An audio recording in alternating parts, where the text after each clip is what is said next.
बाबळगावच्या सर्व ग्रामस्थांचं मनापासून आभार व्यक्त करतो की आपण सर्वजण प्रमुख पक्ष भिक्ष न मानता एकत्र आला, त्याबद्दल मी सर्वांना धन्यवाद देतो। ही कृपा आमची नाही, ही कृपा पवार साहेबांच्या एकत्र आणण्याची। आणि अमोलला वाढदिवसाच्या शुभेच्छा देतो। या ठिकाणी जास्त काही बोलत नाही, आपण प्रत्येक वेळेस सभेतून ऐकताय, दररोज व्हॉट्सअपवर ऐकताय।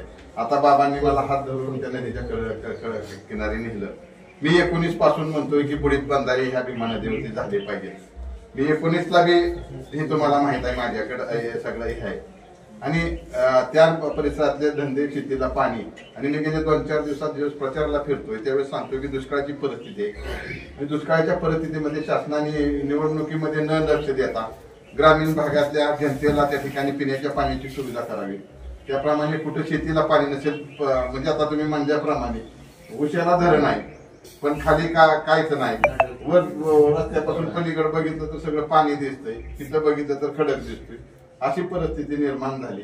शेवटी शासनाने बुडीत बंधारा, तुम्ही सांगताय रस्त्याला आम्ही 100-200 कोटी रुपये देतोय, त्या शेतकऱ्यांना काय सांगतोय, किती लागतील ह्याला? 5-10 कोटी मध्ये बुडीत बंधारा होते। पण हे करायचं मनात आणलं तर होऊ शकतंय ना। आता आमच्या एखाद्या बंधारे, त्याला बंधारे पडलेत, किती त्याला खर्च येईल? 1-2 कोटी मध्ये दुरुस्ती चांगले दरवाजे बसवले तर आज तिथं ती वेळ आली नाही। पण लक्ष द्यायचं नाही हे जर धोरण असेल तर कसं हे होणार आहे? नुसतं काय आम्हाला रस्ते नसले तर चालते, आम्ही खड्ड्यात काय आमचं पाय मोडू द्या, पण आमचं पोट तरी भरायला तुम्ही पाणी द्या, एवढंच आमची अपेक्षा आहे। बंधारा बांधलाय, चढ ठेवलाय, खड्ड्यात बंधारा बांधलाय, पूर्ण बंधारा बांधल्यावर हिथं पाणी येतं। हे सगळं बंधारा उरुईचं जर पाणी, त्याला जर बंधारा बांधला असता तर आता सगळं तमाम झालं असतं। शेतीला पाणी नाही, जनावरला हे नाही। आमची मागणी मी काल बी सांगितलंय, आम्ही एक पत्र सरकारला एक पत्र द्या म्हणलं, आम्ही आमच्या सह्या करतो, आज पत्र लिहून आणतो म्हणजे सगळे त्या ठिकाणी। आणि छावण्या सुद्धा या ग्रामीण भागामध्ये उभा राहिल्या पाहिजे। माझी आपल्याला बाबळगावकरांना विनंती आहे, ठेवगा मनामध्ये साहेबांबद्दल प्रेम असेल, सुप्रियाताईंबद्दल प्रेम असेल तर आपण ही पक्ष गट तट जाऊ द्या, हे आयुष्यभर आपल्या ह्या जन्माला पुरलेले आहे। शेवटी साहेबांसाठी करायचंय आणि कुठेही मान सन्मान, आम्हाला हार घातला नाही, आम्हाला बोलायला दिलं नाही, आम्हाला खुर्ची बसायला दिली नाही, ह्या सगळ्या गोष्टी आपण ह्या निवडणुकीत विसरून जाऊ। मला बी सांगा, मी खुर्च्या काढल्या मी खाली बसतो, माझी तयारी आहे कुठे जिमनी बसायची, सगळी बसायची। साहेबांसाठी करायचंय, मान अपमान बघायला ठेवायचा आहे। आणि उद्याच्या निवडणुकीमध्ये तुतारी फुटणाऱ्या माणसाला आपल्याला त्या ठिकाणी मतदान करायचं आहे आणि घडवून आणायचं।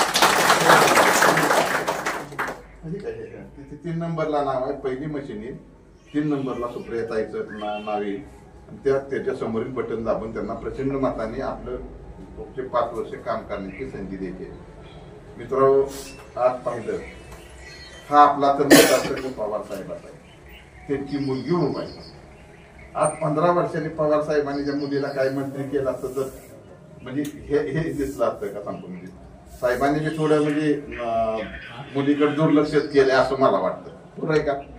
आणि आज आपल्यासारख्या ग्रामीण भागातल्या माणसानं या भगिनीला आपल्याला अजिबात सुद्धा कुठलीही पोचवून द्यायची नाही, याची खबरदारी तरुण सहकारी आणि वडीलधारी माणसाला या ठिकाणी घ्यावी लागणार आहे। आणि बाबळगावकर हुशार आहेत, जरूर ही जबाबदारी त्यांनी घेतलेली आहे, आमच्या बी अगोदर घेतलेली आहे सगळ्यांनी।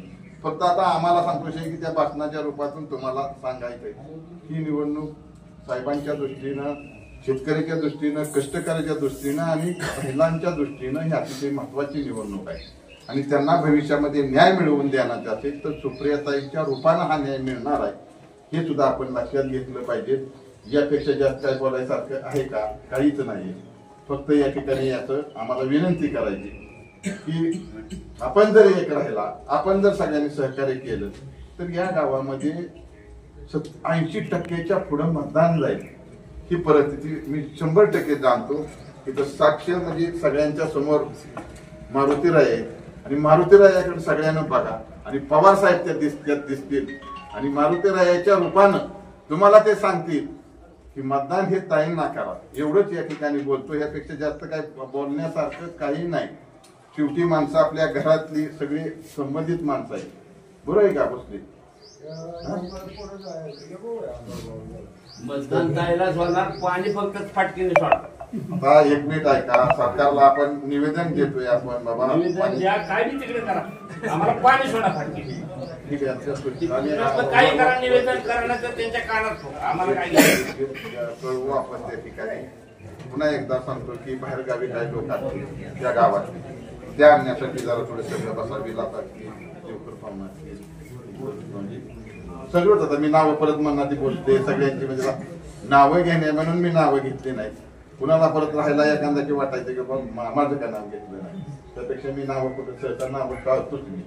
तर आपल्याला उशीर आम्हाला झाला, पहिला दिवस होता, जरा इंदापूरमध्ये एक बैठक होती, मग मी 7:30ला बाहेर पडलो, तर घरी बी काही लोक आले, त्याबद्दल मी दिलगिरी व्यक्त करतो.